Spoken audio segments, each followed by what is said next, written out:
Amen. Hello po, magandang umaga po sa ating lahat. Interrupt ko po muna yung mga chika-chika natin dyan. Yan. Na-miss po ba natin ang bawat isa? Amen. Na-miss po natin ang bawat isa kasi once a week lang tayo magkita. Yan. Purihin po ang ating Panginoon sa araw ito. Magandang umaga po sa ating lahat. Magandang umaga po sa ating Diyos na buhay, na patuloy na nag-iingat sa atin, na nagbibigay ng pagpapala sa bawat isa. Kung kayo po ay handa na, tayo po ay tumayo. Amen. Purihin natin ating Panginoon sa araw nito. Ilaan natin ang oras na ito para bigyan siya ng kapasalamatan, ng kapurihan. Amen. Sabi po sa kanyang salita sa Psalm 136 verses 1 to 3, "Give thanks to the Lord, for He is good, for His steadfast love endures forever. Give thanks to the God of gods, for His steadfast love endures forever. Give thanks to the Lord of lords, for His steadfast love endures forever." Amen. Tayo po ay manalangin. Hallelujah, Lord God. We thank you for your love, Panginoon, sa iyong pagpapala, sa iyong pag-iingat, sa aming buhay, Panginoon, sa mga nagdaang araw, Lord God. Tunay nga nasaksihan namin ang iyong kapangyarihan sa aming buhay, O God. Salamat sa iyo, Lord God, dahil hindi mo kami pinapabayaan, hindi mo kami hinahayaan, Panginoon, na dumaan sa dilim, Lord God, kundi ay patungo lamang sa iyo, Panginoon. We thank you, Lord God, sa mga knowledge and wisdom na pinakakalob mo sa amin, sa mga decision namin sa aming buhay, Lord God. Nawa nga, Panginoon, ang pagtakbo namin sa buhay namin, Lord God, ay nakakalugod sa iyong harapan, O God. We thank you rin, Lord God, sa mga magandang kalusugan ng bawat isa, Lord God, sa mga pagpapala na ipinakakalob mo sa amin sa araw-araw, Lord God, sa buhay at kalakasan, Panginoon, sa pagising namin sa umaga, Panginoon, na nakikita namin ang liwanag na nagagaling sa iyo, Lord God. Salamat po, Panginoon. And we pray, Lord God, sa aming mga pagkakamali, sa aming mga nagagawang kamalian, Lord God, na hindi nagiging kalugod-lugod sa iyong harapan. Hingihingi namin ito na kapatawaran sa iyo, Panginoon. Nawa nga sa araw nito, Lord God, na linisin mo kami, Panginoon, na maging karapat-dapat kaming humarap sa iyong harapan, O God. We pray, Lord God, sa aming mga awitin, Panginoon, sa araw na ito, nawa nga ay mabigyan ka namin ng kaluguran, Lord God, ng kasiyahan, Panginoon, sa iyong puso, Lord God.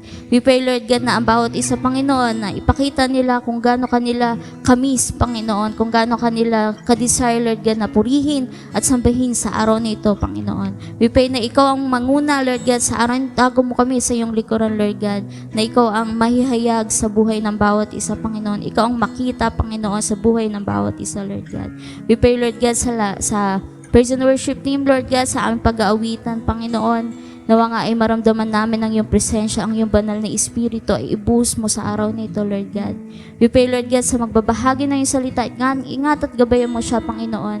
Huwag mo siyang hayaan na mawala sa pananampalataya sa iyo, Lord God. I pray, Lord God, na lahat ng lalabas sa kanyang mga labi mamaya, Panginoon, ay maging pagpapala sa amin, Lord God. Maging encouragement sa bawat isa, Panginoon, na magpatuloy na mag-serve sa iyo, God. We pray, Lord God, na hanggang sa pagtapos ng aming pananambahan ay maramdaman namin ang iyong presensya, Panginoon, at maging daladalan namin ito sa susunod na mga linggo, Lord God, na aming tatahakin, Panginoon, ay makita ka sa aming mga buhay, Lord God.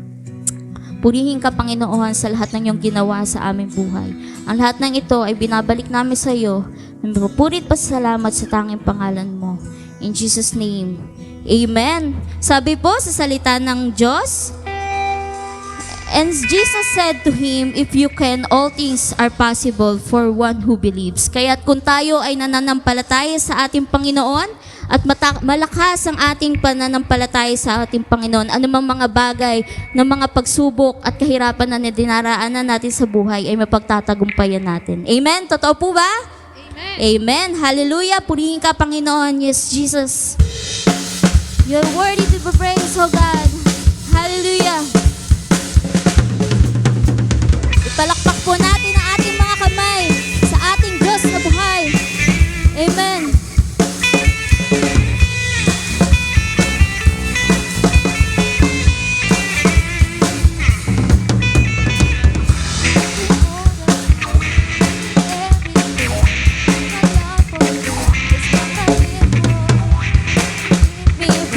That you have for me, you hold my head up high. I live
We praise your name, O God.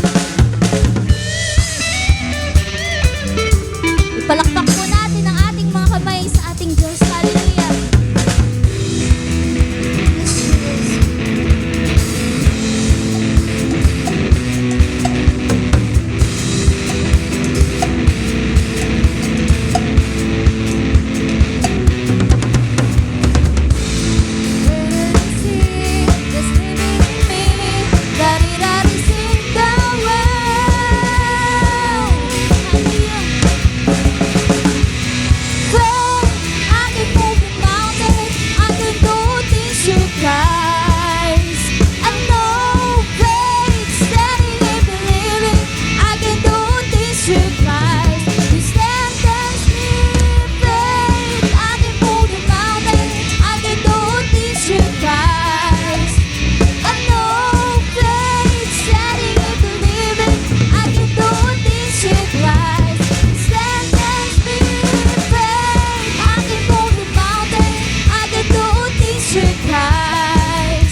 Jesus, let us open our hearts, our mind, our eyes to Jesus, because ang ating Panginoon ay naririto sa ating pagpupuri sa Kanya. Hallelujah. Purihin ka, Panginoon. Hallelujah.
Jesus, Spirit, Jesus,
We need you in our lives, O God.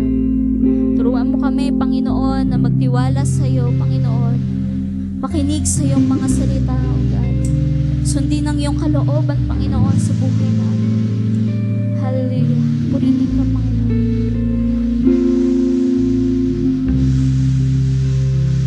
I need you to soften my heart and break me apart. I need you to open my eyes to see that you're shaping my life. And all I am, I surrender.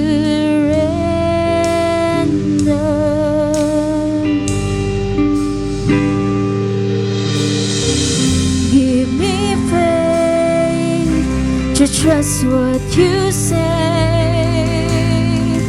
that you're good and your love is great.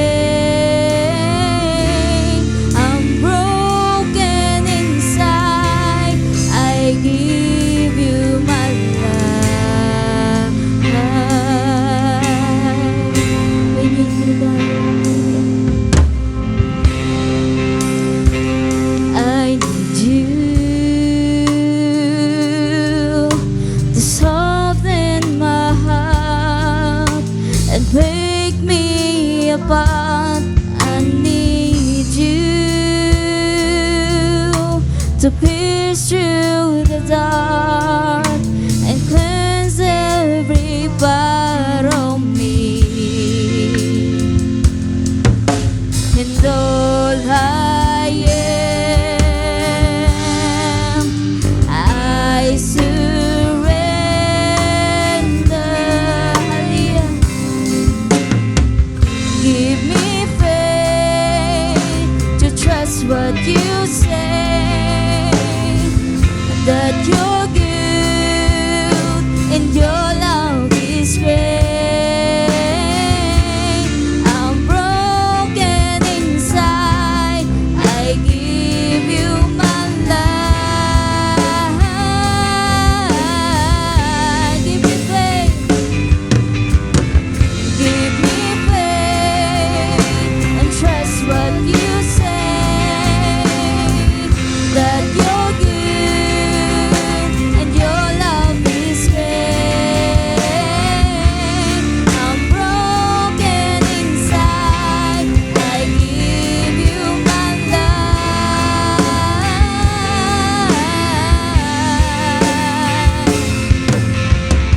I may be weak, your spirit strong in me. My flesh may fail, my God, you never will. I may be weak, your spirit strong in me. My flesh may fail, my God, you never will. Give me faith and trust what you say, that you're good and your love is great. I'm broken inside, I give you my life.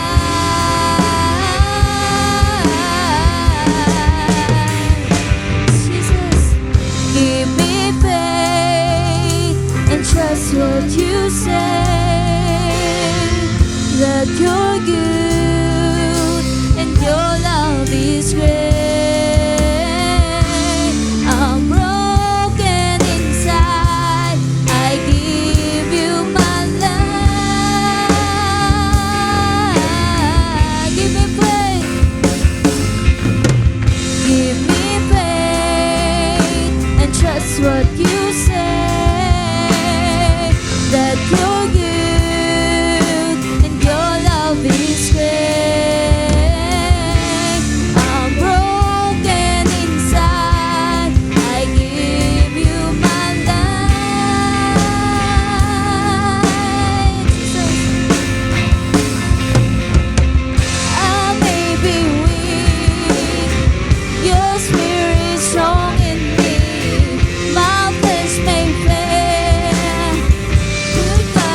ginawa sa buhay namin, Panginoon, namin itong pinapasalamat sa iyo, God.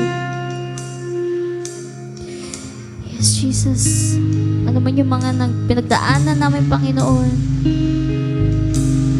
ang kahirapan sa aming mga damdamin, oh God. Aming ito pinapasalamat sa iyo, Panginoon, dahil nandyan ka, Lord God, at nalagpasan namin lahat ng ito, oh God. Lahat ng pagsubok, lahat ng paghihirap, lahat ng bigat, Panginoon, nararamdaman namin, Panginoon, ay nawala dahil nandyan ka sa buhay namin, Lord. Yes, Jesus. Hallelujah. I love you, Lord. No, your mercy never fails me, and all my days I'll be held in your hand. From the moment that I wake up until I lay my head, oh, I will sing of the goodness of God. 'Cause all my life you have been faithful, and all my life you have been so, so good. And every breath that I am able, oh, I will sing of the goodness of God. I love your voice. You have led me through the fire and the darkest night. You were close like no other. I know you as a father, I know you as a friend, and I have lived in the goodness of God. Yes, Jesus. 'Cause all my life you have been faithful, and all my life you have been so, so good. And every breath that I am able, oh, I will sing of the goodness of God. You sing. And all my life you have been faithful, and all my life you have been so, so good. And every breath that I am able, oh, I'm gonna sing oh, the goodness of God. Yes, Jesus. Your goodness is running after, it's running after me. Your goodness is running after, it's running after me. With my life laid down, I surrender now. I give you everything. Your goodness is running after, it's running after me. Your goodness is running after, it's running after me. Your goodness is running after, it's running after me. When my life laid down, I surrender now. I give you everything. Your goodness is running after, it's running after me. 'Cause all my life you have been faithful, and all my life you have been so, so good. And every breath that I am able, oh, I gonna sing of the goodness of God. We sing hallelujah. And all my life you have been faithful,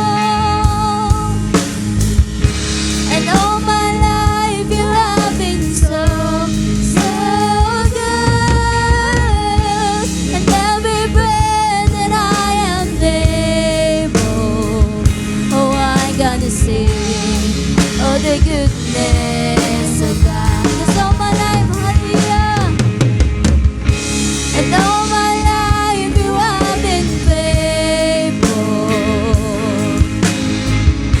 'Cause all my life you have been so, so good. With every breath that I am able, oh, I'm gonna sing of the goodness of God. Oh, I'm gonna sing of the goodness of God. Oh, I'm gonna sing of the goodness of God. Jesus, sa iyo lahat ng kapurihan, ng kapasalamatan, sa iyong natatanging pangalan. Hallelujah. In Jesus' name, amen and amen. Palakpakan po natin ang ating Diyos ng buhay. Hallelujah. Good morning. Buksan po natin ating mga Biblia sa Hebrews chapter 11.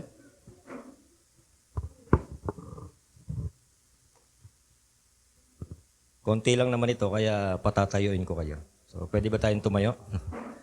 Hebrews 11, verses 1 and 2, and then lilipat po tayo sa verse 6. No? 1 and 2, and then verse 6. No? 3 verse lang naman, kaya hindi naman kayo mapapagod na tumayo. Kung kayo po ay ready na, sundan niyo po ako. Hebreo, aklat ng mga Hebreo, Kabanata 11, talata 1 hanggang 2, tapos ay lilipat tayo dun sa verse 6. Yan. Ang sabi po dito, tayo'y may pananalig kung nagtitiwala tayong mangyayari ang mga inaasahan natin at naniniwala sa mga bagay na di natin nakikita. At kinalulugdan ng Diyos ang mga tao noong una dahil sa kanilang pananalig sa Kanya. So verse 6, at hindi kinalulugdan ng Diyos ang hindi nananalig sa Kanya, sapagkat ang sino mang lumalapit sa Diyos ay dapat maniwalang may Diyos at Siya ang nagbibigay ng gantimpala sa mga humahanap sa Kanya. Tayo po'y manalangin. Salamat po, dakilang Diyos, minsan pa kami po ay nakapagsama-sama upang sumamba at papurihan ka, Panginoon. Dalahin ko nga po, O Diyos, na sa aming pagtitipon, Ikaw po ang siyang maluwalhati at Ikaw ang maitaas sa aming kalagitnaan. Sa aming pong pagtitipon, Panginoon, sa mga oras na ito, dalahin ko ang iyong presensya, ang siyang pumagitna sa amin, Panginoon. At nawa ay patuloy niyo pong hipuin ang bawat isa.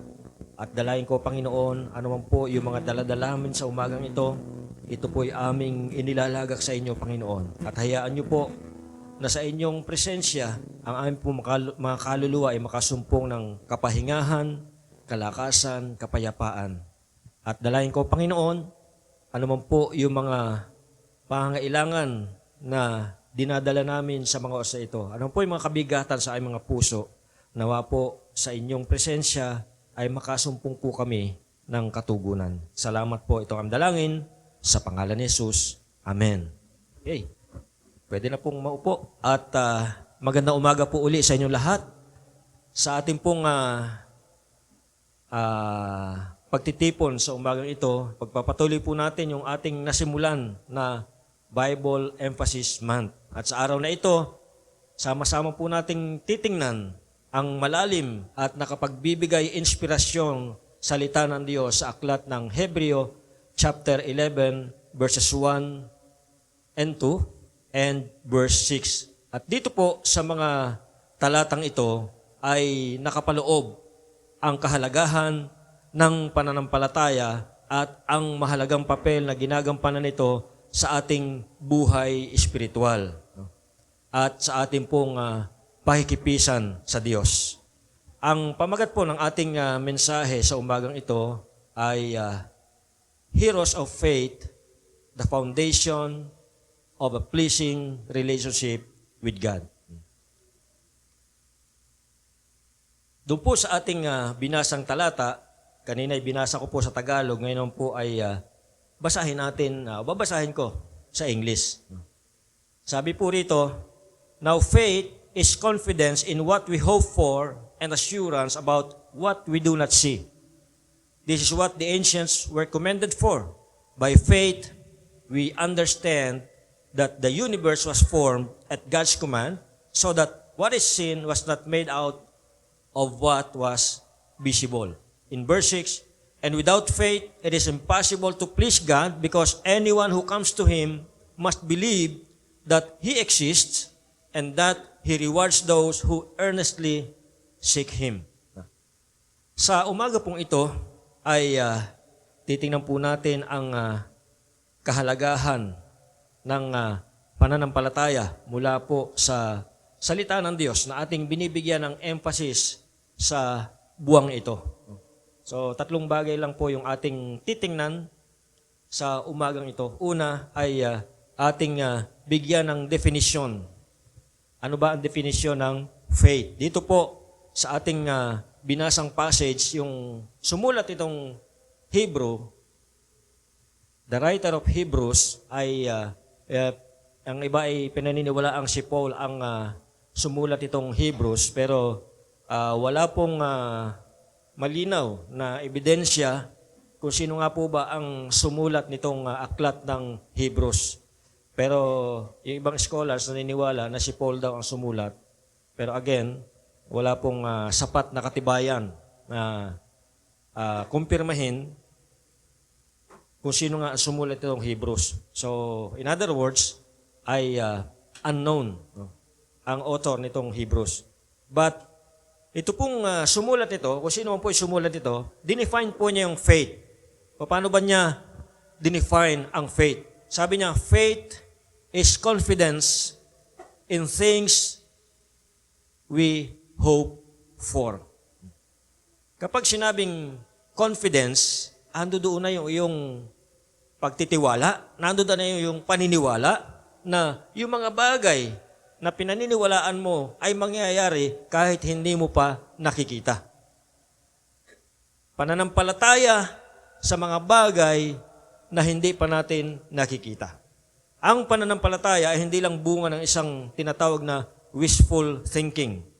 Sa halip, ito ay isang malalim na paniniwala o conviction na ang Diyos ay tapat sa pagtupad ng kanyang mga pangako, regardless of the circumstances in our lives, and even when circumstances may suggest otherwise. No? Kapag sinabing pananampalataya, naniniwala tayo sa isang bagay na itong bagay na ito ay mangyayari kahit hindi pa, kahit na ito ay nasa future pa, kahit hindi pa natin nakikita ng malinaw. Dahil nagtitiwala tayo na ang Diyos ay tapat sa kanyang pangako at tutuparin niya ang lahat ng kanyang sinabi. Yun po yung faith. Minsan may mga pangyayari sa ating buhay na para bang taliwas sa sinasabi ng Diyos sa kanyang salita. Pero kailangan pa rin nating manalig na gagawin ng Diyos at tutuparin niya kung anuman ang kanyang mga ipinangako. So ang pananampalataya ay ganap na pagtitiwala sa mga bagay na inaasahan natin at meron tayong katiyakan na ito ay mangyayari, magaganap, mapapasa atin kahit hindi pa natin nakikita. At dahil dito, pinapasalamatan mo na ang Diyos kahit hindi pa ito pinapakita sa iyo o hindi mo pa nahahawakan o hindi mo pa o wala pa talaga, nasa future pa, pinasasalamatan mo na ang Diyos dahil nagtitiwala ka, meron kang confidence na ito'y mangyayari dahil nandoon yung iyong pananampalataya na ang Diyos ay tapat at gagawin niya kung anuman ang kanyang sinabi. Pangalawang bagay, makita po natin dito sa mga talatang ito, binigyang papuri ang pananampalataya. In verse 2, it tells us that the ancients were commended for their faith. Yung po mga sinaunang mananampalataya. At doon po sa Hebrews, ito po yung tinatawag na Hall of Faith. Kung merong Hall of Fame sa Hollywood, dito po sa Biblia, sa chapter 11, meron pong tinatawag na Hall of Faith. Dito po natin makikita yung mga sinaunang mananampalataya, kagaya ni Noah, ni Abraham, ni Moses. No? Binabanggit po sila rito, pinapapurihan They were being commended because of their faith. Hindi po dahil sa kanilang mga accomplishments, hindi po dahil sa kanilang mga achievements, they were being commended because of their faith. At dito nga po sa verse 2, itong mga ancients, itong mga sinaunang mananampalataya, pinapapurihan po sila at dito po ay pinapaalala po sa atin throughout the Old Testament, mula kay Abel hanggang kay Noah, mula kay Abraham hanggang kay Moses, mayroong mga tinatawag na heroes of faith. Mga bayani ng pananampalataya. And because of their faith, sila po ay pinapapurihan sa talatang ito. Ang kanilang mga istorya ay hindi lang naging bahagi ng mga historical accounts, kundi ito pong istorya nitong mga taong ito, itong kanilang kwento ay mga buhay na patotoo. Kung ano ang pwedeng makamit, kung ano ang pwedeng maisakatuparan, kung ano ang pwedeng ma-achieve ng isang taong nananampalataya sa Diyos. At dahil sa kanilang pananalig, sa bagay na hindi pa nila nakikita, sila ay pinapurihan. Halimbawa na lamang po si Abraham, sinabihan siya ng Diyos na ang pangako sa kanya ng Diyos, sa kanilang covenant, ang sabi sa kanya ng Diyos, ganito po yung pangako, ikaw Abraham, pararamihin ko ang iyong lahi. Gagawin kong sindami ng bituin sa langit ang iyong lahi. Ilang taon na si Abraham during that time? 75. Si Sarah, 65. Mga senior citizens sa po sila. So, sa kanilang kalagayan, imposible itong sinasabi ng Diyos. Paparamihin ng kanyang lahi na sindami ng bituin sa langit. Kaya niyo bilangin yung bituin sa langit? O yung buhangin sa karagatan, sa baybay dagat? Mabibilang niyo ba yun? Sabi ng Diyos, ganito ko pararamihin ang iyong lahi. Pero during that time, 75 and 65 na silang mag-asawa. Mga senior citizens. Paano pa sila magkakaanak? So, bagamat sila po ay mga senior citizens at sa kanilang kalagayan, imposible silang magkaanak, pinanghawakan nila ang pangako ng Diyos. Naniwala sila, natutuparin ng Diyos yung kanyang pangako. Kailan tinupad ng Diyos yung kanyang pangako kay Abraham? After 25 years. Ilang taon na ba kayo naghihintay sa inyong mga prayer? Ilang taon na ba yung pinagpipray mo? Si Abraham, naghintay siya 25 years. Napakahaba. Imagine, gaano katagal ang 25 years? Yun nga lang, isang oras ka naghihintay, inip ka na di ba?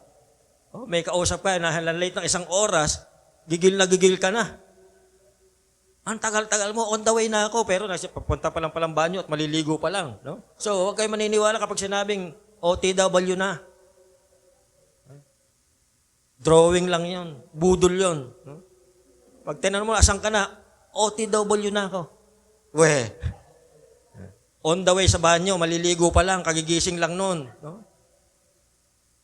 So, eto nga tayo.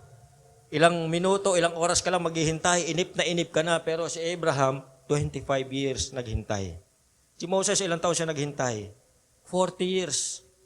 No? 40 years siya nung umalis siya sa Egypt.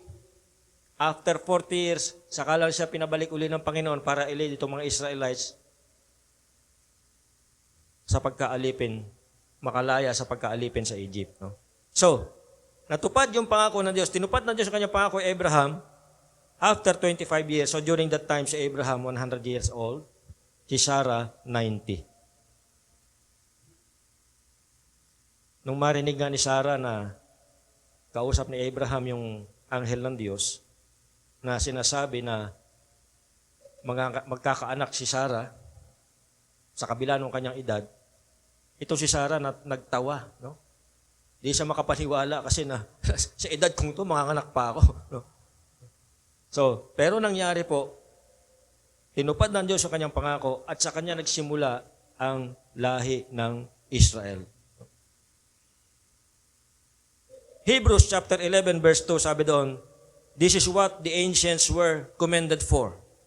This verse follows the definition of faith in Hebrews chapter 11 verse 1 which says, now faith is confidence in what we hope for and assurance about what we do not see. The commendation of faith in Hebrews 11 verse 2 points to the affirmation and approval given to those who live by faith in the past. Ito po'y nagsisilbing pagkilala sa buhay nitong mga sinaunang mananampalataya sa Diyos na ang kanilang buhay ay puno ng pananalig o pananampalataya. They are the heroes of faith mentioned in the subsequent verses of Hebrews chapter 11. Yung sinasabi ko kanina, Hall of Faith. No? Sila po yung mga binabanggit doon. Ito pang mga taong ito, these individuals ranging from Abel to Noah, Abraham to Moses, sila po ay nagpapakita ng hindi matatawarang pagtitiwala sa Diyos. Sa kabila ng mga hamon, sa kabila ng mga uncertainties na hinaharap nila, sila po ay nagpatuloy manalig sa Diyos. Tingnan po natin yung ilang mga bagay. Explore po natin yung mga ilang aspeto of this commendation of faith. Una, yung recognition of trust in God. Sinasabi po dito, itong mga sinaunang mananampalataya, ito po sila po ay kinilala nila at ito po ay sila'y itong mga taong ito, sila po ay kinikilala, nire-recognize po sila dito sa passage na ito, at sila po ay pinaparangalan dahil sa kanilang pagtitiwala, dahil sa kanilang pananalig sa Diyos. At itong pananampalatayang ito ay anuman ang mangyari, ito po'y hindi natitinag. Ang kanilang mga buhay ay kakikitaan ng malalim na pagtitiwala at pag-asa sa mga pangako ng Diyos kahit hindi pa ito natutupad at kahit sa tingin nila ay imposible itong matupad. Sa kabila ng lahat, nagtiwala pa rin sila sa Diyos.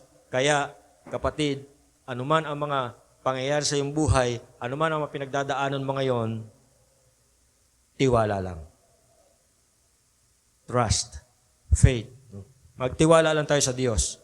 So dito po, kinilala yung kanilang hindi matatawaran, hindi matitinag na pagtitiwala sa Diyos. Sila po ay modelo ng pananampalataya sa mga susunod na henerasyon. By commending the ancients for their faith, the author of Hebrews emphasizes the exemplary nature of their lives. Ito pong mga taong ito ay naging mga modelo sa mga mananampalataya na susunod sa kanila. Sa mga susunod na henerasyon, kasama na po tayo doon. Ito po yung mga modelo na pwede nating tingnan, pwede nating gayahin pagdating sa larangan ng pananampalataya. Ang mga tao pong ito ay naging modelo, sila po ay nagpakita yung kanilang buhay. Dahil sa kanilang buhay, tayo po ay may encourage na ipamuhay ang kanilang buhay na may pananampalataya, pagtitiwala at pagsunod sa Diyos. Hindi lang sila o hindi lang kinilala ang kanilang pananampalataya, sila po ayon dito sa Hebreo chapter 11 verse 1 and 2, sila po ay isang magandang modelo para sa mga susunod na henerasyon. Tinitingnan din po rito ang pananampalataya bilang isang kapuri-puring katangian, commendable quality. The very fact that faith is commended suggests that it is not only valued by God, but also esteemed within the community of believers. Hina-highlight po rito yung kahalagahan ng pananampalataya, and this virtue goes beyond mere intellectual assent, encompassing a profound trust in God's character and promises. Makita rin po natin dito, ito po ay malaking encouragement sa kasalukuyang panahon natin. The commendation of faith is not a distant historical account but serves as an encouragement for believers today. Ito po yung nagsisilbing encouragement sa ating kapanahunan, sa mga mananampalataya sa ating kapanahunan. Pinapakita po dito na maaari din tayong mapapurihan kagaya nila kung tayo po ay mamumuhay sa pananampalataya, pagtitiwala at pagsunod sa Diyos. Hirap na hirap kayong tumingin eh. Yan. Okay na? Kakapilipilipit yung leeg sa paglingon eh. Yan. Now, as we reflect on Hebrews chapter 11 verse 2, let us be inspired by the commendation of faith given to the ancients. At nawa ito po ay maging encouragement sa atin na mamuhay tayo na isang buhay na hindi natitinag yung ating pagtitiwala sa Diyos anuman ang mangyari. Dahil alam natin na ang ating pananampalataya ay hindi mawawala ng kabuluhan. Kagaya ng mga bayani ng pananampalataya noong unang panahon, tayo rin po ay maaaring mapapurihan dahil sa ating walang sawang pagtitiwala, pag-asa at pananampalataya sa ating nag-iisa't buhay na Diyos. The imperative of faith. Moving on to verse 6, dito po may encounter natin ang isang napaka-powerful na katotohanan. Sabi doon, without faith, it is impossible to please God. Kung gusto nating ma-please, kung gusto nating mabigyan ng kaluguran ng Diyos, lumapit tayo sa Kanya na may pananampalataya. Every time tatawag tayo sa Diyos, every time lalapit tayo sa Diyos, we have to come to Him in faith. Because without faith, it is impossible to please God. This is a profound statement. Ina-emphasize po dito yung indispensable nature of faith in our relationship with God. Sa ating pong paglalakbay sa buhay na ito, our journey with God begins with acknowledging His existence. No? I-acknowledge po natin na merong Diyos na nag-exist at maniwala tayo, manampalataya tayo, magtiwala tayo na binibigyan niya ng rewards yung mga naghahanap sa Kanya. Those who earnestly seek Him. He gives rewards to those who earnestly seek Him. Now, tingnan po natin itong mga elemento dito sa verse na ito, sa verse 6. Una, makita po natin dito yung confidence in the unseen. Ang pinag-uugatan ng ating pananampalataya ay ang paniniwala at pag-asang ang Diyos ang may kontrol ng lahat. Naniniwala tayo na anuman ang mangyari, kaya hindi tayo natitinag dahil alam natin God is in control. Marami tayong nababalitaan pero hindi tayo nagpapanik because we believe that God is in control.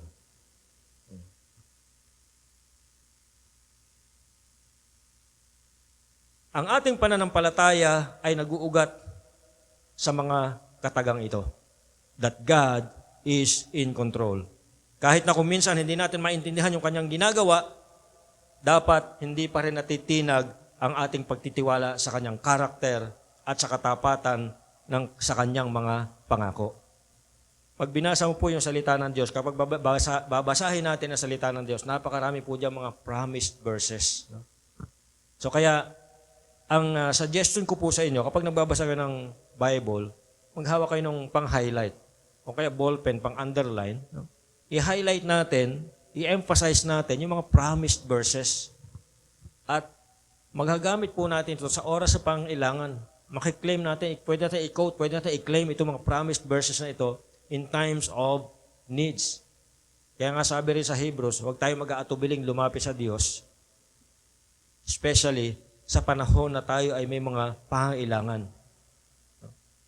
So, yung pananampalataya natin, katulad ng mga sinaunang mananampalataya, ay dapat hindi natitinag at laging nakatuon doon sa nangako. Dahil alam natin na yung nangako, tutuparin niya yung kanyang mga pangako. Magtiwala tayo sa kanyang karakter, panghahawakan natin ang kanyang mga pangako. Alam nyo, itong bagay na ito, easier said than done. Madali lang sabihin, pero mahirap gawin. Diba? Kasi may mga kasabihan nga tayo, to see is to believe. Diba? So, minsan para tayo si Thomas, kailangan ko munang makita bago ako maniwala. No? But here, kabaligtaran po. You have to believe kahit di mo pa nakikita. And if you want to please God, you have to come in Him. You have to come to Him in faith. No? We have to trust Him and we have to put our faith in Him. So, faith, kapag meron kang faith, you have confidence in the unseen. Kahit di mo pa nakikita, confident ka, naniniwala ka na gagawin ng Diyos, tutuparin ng Diyos yung kanyang sinabi. Commendation through faith. As we look back at the stories of those who live by faith, we find encouragement and motivation. Sabi ni Steve Green sa kanyang kantang Find Us Faithful, their lives a stirring testament to God's sustaining grace. Kung hindi nyo pa narinig yung kantang yan, i-search nyo sa YouTube, Find Us Faithful. No? Dito po ay sa kantang ito, binabanggit din po itong mga sinaunang mananampalataya. No? At ang kanilang buhay ay isang buhay na patotoo. No? Ang buhay ng mga sinaunang mananampalataya ay nagsisilbing testament ng hindi natitilag na pananalig sa Diyos. Kaya nga sabi ni Steve Green, their lives a stirring testament to God's sustaining grace. Ano man ang mangyari, ano man ang sitwasyon, ang kanilang pananampalataya sa Diyos ay hindi natinag at sila po ay nanatiling nananampalataya, umaasa, naniniwala sa Diyos kahit na sa mga imposible. Pleasing God through faith. Faith is the key to a pleasing relationship with God. Kung nais po nating malugod ang Diyos sa atin, kung nais po nating magkaroon ng magandang relasyon sa Diyos, ang susi po ay pananampalataya. Sabi nga dun sa, nung nag-training kami nung Evangelism Explosion, merong phrase doon na sinasabi, ang pananampalataya, ang susi na nagbubukas ng kalangitan. Sa paglapit natin sa Diyos, ang susi, pananampalataya. Sa isang magandang relasyon sa Diyos, ang susi, pananampalataya. Ang pagpasok sa langit, ang susi, pananampalataya. Dahil hindi tayo makakapasok sa langit kung walang pananampalataya. Sabi ni Jesus, I am the way. I am the truth and the life. No one comes to the Father but through me. Ang sabi rin niya, for God so loved the world that He gave His only begotten Son, that whoever believes in Him should not perish but have eternal life. So faith is the key. It's not just a prerequisite. Ang pananampalataya, hindi lang siya isang prerequisite. No? Kapag sinabing prerequisite, halimbawa, nung college ako, may mga math subjects ako, at may mga tinatawag itong prerequisite. Ibig sabihin, bago ka payagan kuhanin isang math subject, kailangan tapusin mo muna yung kanyang prerequisite. Halimbawa, nung first year ako, pagdating ng second sem, hindi ko pwedeng kuhanin yung math na pang second sem kasi di ko pa tapos yung math ko ng pang first sem. Halimbawa, yung pang second sem ko na math ay analytics geometry, kailangan tapusin ko muna, ipasa ko muna yung college algebra bago ko makuha yung analytics geometry. No? So, binuno ko muna yung college algebra ng 2 sem kasi yung first sem ay sem lang. So, 2 sem kong binuno yung college algebra bago ko nakuha yung analytics geometry. No? At binuno ko muna yung analytics geometry bago ko nakuha yung differential calculus. At kinakailangan ko na nung bunuin yung differential calculus bago ko makuha yung integral calculus. No? Ako, alam mo, hanggang 5th year namin, merong math. No? Kaya, ang key pala, kapag nag-engineering ka, dapat first year pa lang, masterin mo na lahat yung math. Kasi hanggang fifth year yan, may math. No? May encounter mo lahat yan. No? So, kailangan mapag-aralan mo, ma-master mo kung paano mag-manipulate, mag-solve ng mga equations. So, practice solving equations ang ginagawa namin noon. So, itong pananampalataya, hindi lang katulad ng mga subjects na may prerequisite. Ibig sabihin, ito pong pananampalataya ay kailangan. In terms of faith, ang pananampalataya ang pinakapundasyon kung saan ang ating connection sa Diyos ay maitatatag. No faith, no connection. Ba? Nababasa natin sa mga palaro ko minsan, especially sa mga sugal, no pay, no win. In terms of faith, no connection. Kung wala kang pananampalataya, hindi ka makakonect sa Diyos. So, hindi lang ito prerequisite, kundi ito ay required. Kung walang faith, hindi malulugod ang Panginoon. So, in practical terms, the imperative of faith in Hebrews chapter 11, verse 6 challenges us to cultivate a living, active faith. It calls us to believe in the reality of God, actively seek Him with sincerity, and trust in His character as a rewarder.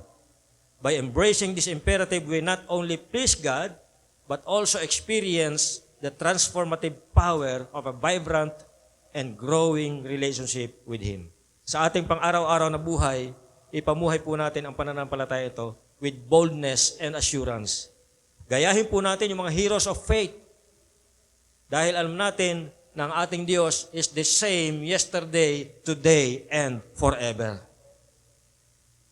As we seek Him earnestly and trust in His unseen workings, mararanasan po natin ang kagalakan ng isang kalugod-lugod na relasyon sa ating manlilikha.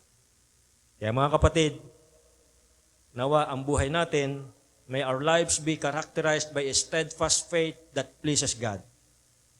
At panghawakan po natin ng may katiyakan yung mga bagay na inaasahan natin, yung mga bagay na hinihiling natin sa Diyos with the conviction that this will eventually happen. With the conviction that this will eventually come. Sabi sa Isaiah, ano sabi sa Isaiah? This will come to pass. In doing so, hindi lang natin napaparangalan ng Diyos, kundi tayo rin po ay nag-iiwan ng legacy.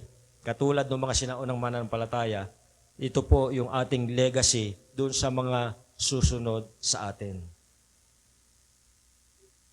Ito rin po ang magsisilbing gabay sa future kung saan ang pananampalataya ay magpapatuloy na ito po yung magiging bedrock ng ating relasyon sa ating Panginoon. Tayo po tumayo at awitin po natin itong isang old hymn na ito, pinamagatang Trust and Obey. So sana pakantahin na tayo ngayon. Yun.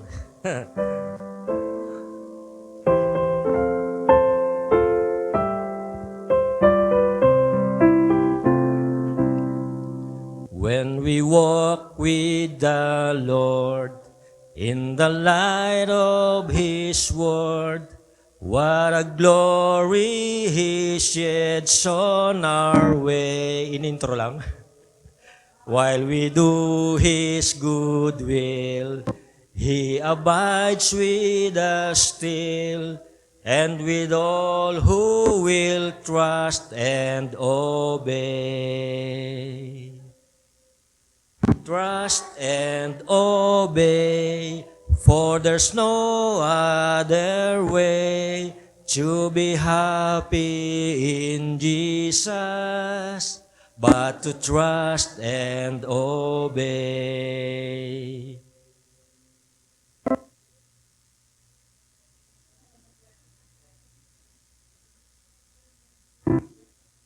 Not a shadow can rise, not a cloud in the skies, but a smile quickly drives it away. Not a doubt or a fear, not a sigh or a tear, can abide while we trust and obey. Trust and obey, for there's no other way to be happy in Jesus, but to trust and obey. Amen. Tayo po'y manalangin. Salamat po, Panginoon, na kung kami po ay magtitiwala sa inyo, ang aming pong buhay ay magiging maganda at ang aming pong relasyon sa inyo ay magiging kalugod-lugod. Tulungan niyo nga po kami, Panginoon, na sa gitna ng mga kawalan ng katiyakan, kami po ay patuloy mananalig sa inyo, magtitiwala at pangahawakan ng inyong mga pangako dahil alam po namin na ikaw ang Diyos noon, ngayon, at magpakailanman, at ikaw ang Diyos na tumutupad sa kanyang mga pangako. Pagpalain niyo po ang inyong salita, pagpalain niyo po ang inyong mensahe na aming narinig, at nawa nga po ito'y matanim at tumago sa aming mga puso. At pagpalain niyo po ang bawat isa na nakinig nito, Panginoon. Nawa nga po ang aming buhay ay maging buhay na patotoo nang hindi natitinag na pananampalataya sa Diyos na lumikha. Salamat po sa pangalan ni Jesus. Amen. Mapagpalang umaga po sa bawat isa para naman po sa ating pagbibigay o pagbabalik ng pagpapala na nagmula sa ating Panginoon. Ang lahat po ay makibukas sa Malakias 3:10. Malakias 3:10. Sabi po dito sa salita ng ating Panginoon, dalhin ninyo ng buong buo ang inyong mga ikasampung bahagi sa tahanan ng Diyos upang matugunan ang pangangailangan sa aking tahanan. Subukin ninyo ako sa bagay na ito kung hindi ko buksan ang mga bintana ng langit at ibuhos sa inyo ang masaganang pagpapala. Maaari na pong magbigay ang bawat isa ayon sa kanilang mga pasya. One of the best ways that we can prove that we love the Lord is by giving. Amen. So we're going to sing a song about giving, and it's got some hand motions, and I want you to join with me, okay? Will you do that? Here we go. Watch me.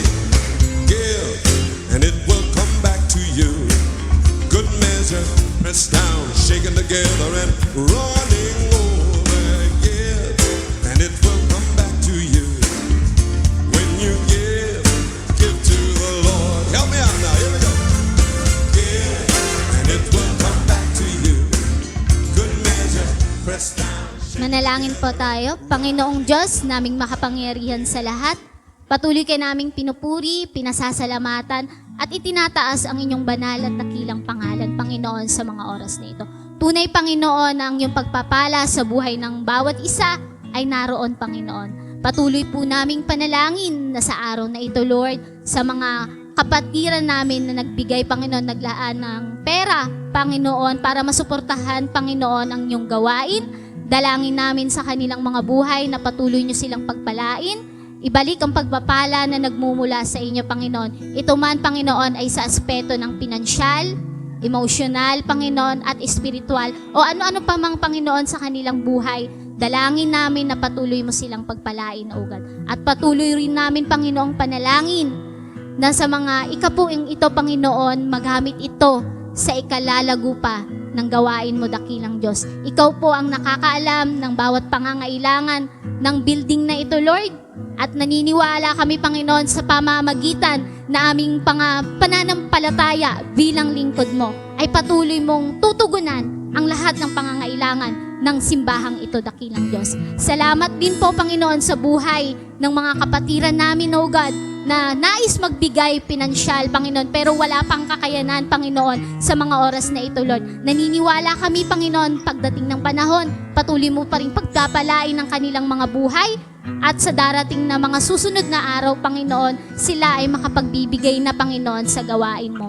Tunay, Panginoon, ang iyong biyaya, habag, Panginoon, at pagpapala sa buhay ng bawat isa ay hindi masukat, Panginoon, sa aming mga buhay. Tunay kang tapat sa iyong mga salita. Tunay kang tapat sa mga pangako mo. Panginoon, hindi man sambitin ng aming mga labi, Panginoon, ang lahat ng aming mga pangangailangan. Subalit, Panginoon, ikaw pa lamang, Lord. Sa bawat bugtong ng hininga namin, Lord, alam mo na ang aming pangangailangan. At tutugunin mo ito, Panginoon, ayon sa inyong kalooban at ayon sa inyong plano, dakilang Diyos. Salamat po sa buhay ng bawat isa, baging mga kapatiran namin na hindi namin kasama sa araw na ito.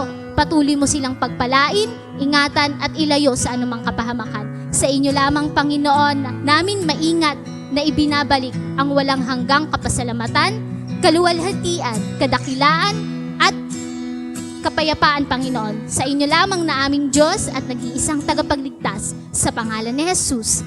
Amen and amen. Good morning po sa bawat isa sa atin at magandang umaga po sa inyo. Lahat po ng mga umattend ay ina-acknowledge ko ang inyong mga presence. So, ngayon po ay nagpapasalamat po ako sa mga leaders na tumayo sa araw na ito para po sa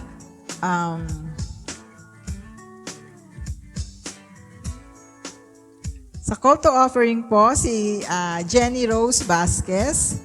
Salamat din po sa ating speaker for today, si Pastor Rafi Malang. So next Sunday po ang ating leaders sa ating scripture reading, si Myrene Venus.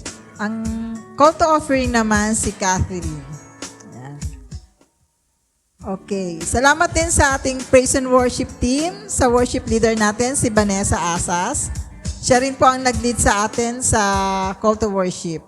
And then, ang kanyang backup, si Monica Fernandez. Guitarist naman po, si Joseph. Sa bass, si Jermaine. At ang ating drummer, si Pastor Vlad Venus. Okay.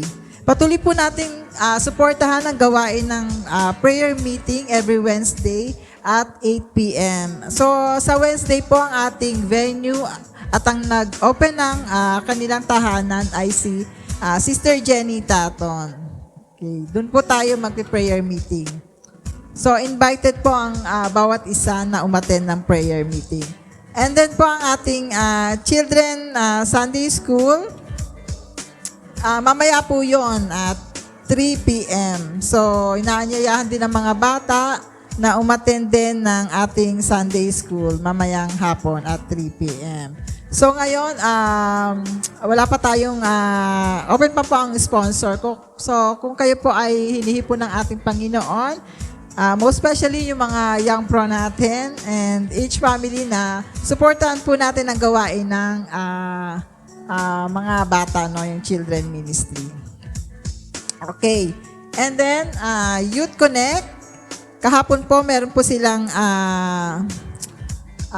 Bible study or small group, 5 p.m. Si Pastor Vlad po ang nag-facilitate. And then, ngayon, kaninang umaga, before ng service natin, si Ate Lay, yan. Para po sa mga youth girls. And then, happy birthday sa lahat ng ating mga nag-birthday na. And also, ngayong January 27, si Eliza Daraog.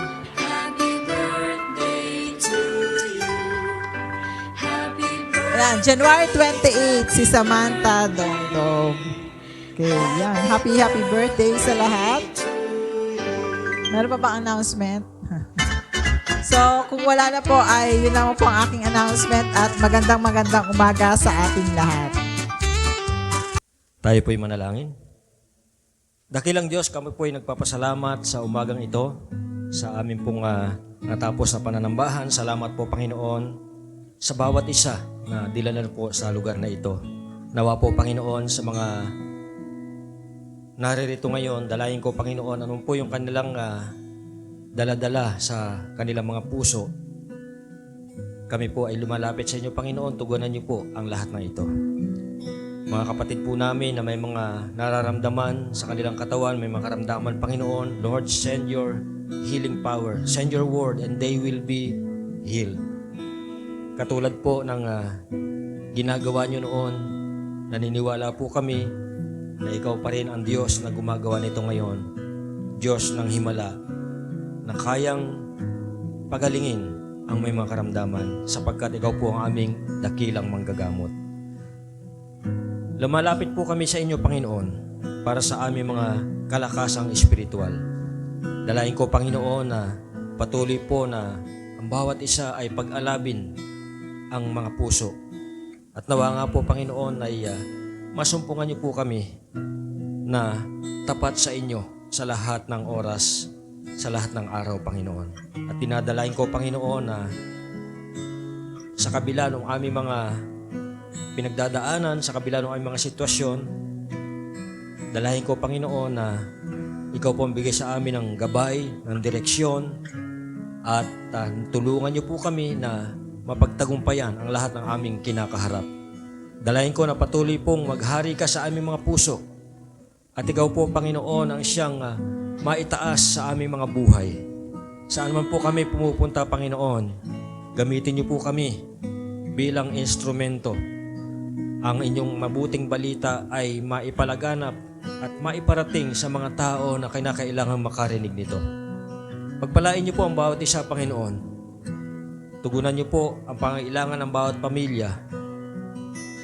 At nawa nga po, patuloy po kaming lalago sa aming buhay espiritual sa pamagitan po ng inyong salita, sa pamagitan po ng mga bagay na ginagamit po ninyo, sa pamagitan po ng mga sirkumstansya at mga hamon na aming hinaharap at napagtatagumpayan. Patuloy niyo po kaming palakasin at palaguin. Ang Diyos na nagbibigay sa atin ng pag-asa ang magkaloob nawa sa inyo ng kagalakan at kapayapaan sa pananalig upang sumagana kayo sa pag-asa sa pamagitan ng kapangyarihan ng Espiritu Santo. Sumainyo nawa ang Diyos na pinagmumula ng ating kapayapaan. Amen. God bless you all. Good morning.